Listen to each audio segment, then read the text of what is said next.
ಸಂಪೂರ್ಣವಾಗಿ ಒಳ ಮೀಸಲಾತಿ ಜಾರಿ ಮಾಡಿ ಎಂದು ಆಗ್ರಹಿಸಿ ಫೆಬ್ರವರಿ 23ರಂದು ಕರ್ನಾಟಕ ರಾಜ್ಯದ ಎಲ್ಲ ಜಿಲ್ಲಾ ಸಚಿವರ ಕಚೇರಿ ಮುಂದೆ ಪ್ರತಿಭಟನೆ ಹಮ್ಮಿಕೊಳ್ಳುವ ಸಲುವಾಗಿ ಸೋಮವಾರದಂದು ಚಳ್ಳಕೆರೆ ಪ್ರವಾಸಿ ಮಂದಿರದಲ್ಲಿ ಸಭೆ ಕರೆಯಲಾಗಿತ್ತು.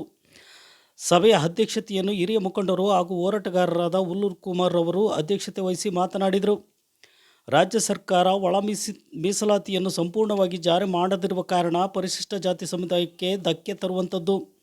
ಸಾಮಾಜಿಕ ನ್ಯಾಯಕ್ಕಾಗಿ ಸಂಪೂರ್ಣವಾಗಿ ಒಳ ಮೀಸಲಾತಿ ಜಾರಿ ಮಾಡಿ ಎಂದು ಆಗ್ರಹಿಸಿ ಜಿಲ್ಲಾ ಸಚಿವರ ಕಚೇರಿ ಮುಂದೆ ಧರಣಿ ಸತ್ಯಾಗ್ರಹಕ್ಕಾಗಿ ಸಮುದಾಯ ಮುಖಂಡರು ಭಾಗವಹಿಸಿ ಎಂದು ಹುಲ್ಲೂರು ಕುಮಾರ್ ರವರು ಕರೆ ಕೊಟ್ಟರು. ಈ ಸಭೆಯಲ್ಲಿ ಭೀಮಕೆರೆ ಶಿವಮೂರ್ತಿ, ಕೆ ರಾಜಣ್ಣ, ಯೋಗರಾಜ್, ಹನುಮಂತಪ್ಪ ತಮಟ್ಕಲ್ಲು, ಬಿಎಸ್ಪಿ ಜಿಲ್ಲಾ ಅಧ್ಯಕ್ಷರಾದ ಎನ್ ಪ್ರಕಾಶ್, ಜೀವೇಶ್, ದಯಾನಂದ್, ಮಲ್ಲಿಕಾರ್ಜುನ್, ಶಂಕರ್, ಕೆಂಚವೀರಪ್ಪ, ಮಲ್ಲಿಕಾರ್ಜುನ್ ಇತರರು ಭಾಗವಹಿಸಿದ್ದರು.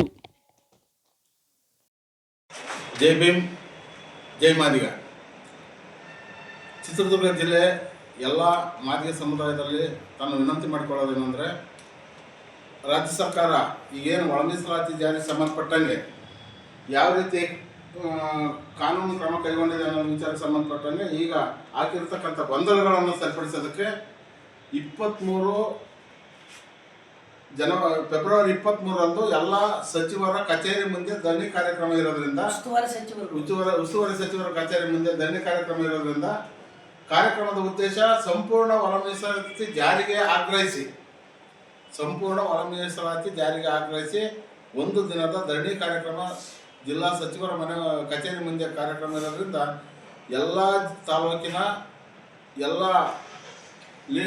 ಮಾದಿಗ ಮುಖಂಡರು ಹಿರಿಯೂರಿನಲ್ಲಿರ್ತಕ್ಕಂಥ ಸಚಿವರ ಕಚೇರಿ ಮುಂದೆ 23ನೇ ತಾರೀಕು ಭಾಗವಹಿಸಬೇಕು ಧರಣಿಯಲ್ಲಿ ಅಂತಕ್ಕಂಥ ಕೇಳಿ ನನ್ನ ಎರಡು ಮಾತನ್ನು ಮುಗಿಸ್ತೇನೆ.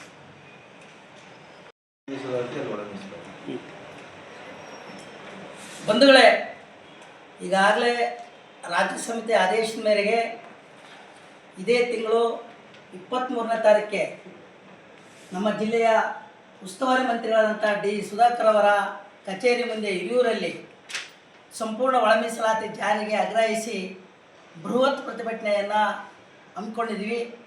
ಈ ಜಿಲ್ಲೆಯಲ್ಲಿರ್ತಕ್ಕಂಥ ಎಲ್ಲ ಒಳ ಮೀಸಲಾತಿ ಪರವಾಗಿ ಹೋರಾಟ ಮಾಡ್ತಕ್ಕಂಥ ಪ್ರಗತಿಪರ ಸಂಘಟನೆಗಳು, ಮಾದಿಗ ಸಮುದಾಯದ ಸಂಘಟನೆಗಳು, MRHS, ಮಾದಿಗ ದೊಂಡರ ದಲಿತ ಸಂಘಟನೆಗಳು, ಯಾವುದೇ ಒಳ ಮೀಸಲಾತಿ ಜಾರಿಗಾಗಿ ಹೋರಾಡ್ತಕ್ಕಂಥ ಎಲ್ಲ ಸಂಘಟನೆ ಮುಖಂಡರುಗಳು ತಮ್ಮ ಸಮುದಾಯಗಳನ್ನು ಕರ್ಕೊಂಡು ಬೃಹತ್ ಪ್ರತಿಭಟನೆಗೆ ಭಾಗವಹಿಸಬೇಕು.